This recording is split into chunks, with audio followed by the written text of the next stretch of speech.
Here's Crazy Motorcycle. So what I did is I have different indexes locating which image to load according to when my mouse motion is. So I have 3 different options. I have your help option, which gives you the description of the game. So in order to play this game, it's like a motorcycle that's riding on a track, and the whole point of it is that it's going to be riding normal to the track, but at the same time, since it's a bumpy track, the front wheel isn't going to be normal to it at all times, which is why you have to balance it out with right and left arrows to rotate the bike to make sure that you don't fall over. Now, in order to get out of the help screen, you hit escape. Okay, now I have an option for preset courses and your own editor's mode, which is play.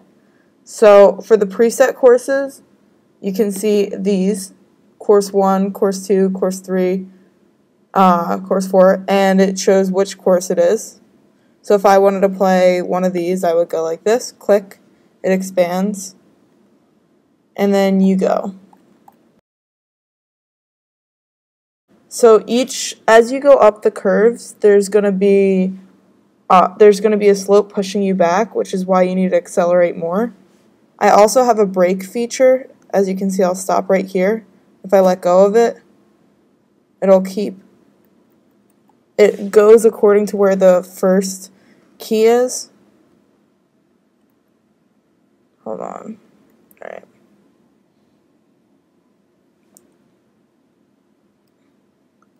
And so now, let's say I were to crash.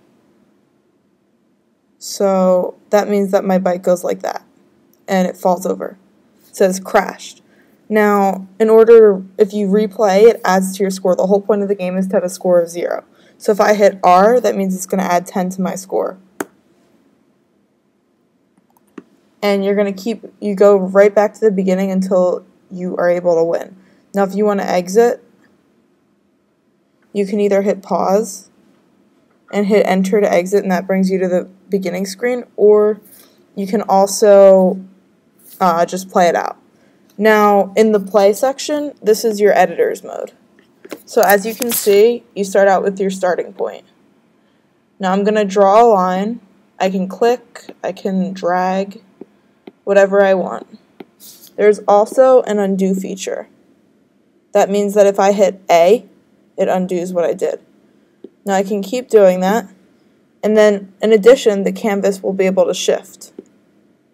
So as you can see, I'm able to shift the canvas and draw a longer track. So now I can ride my own slope and see if I can beat it. Now I also have restrictions on the slopes, which means that you can't draw backwards. Instead, you have to always be drawing the lines forwards, which means that there aren't upside down loops. All right.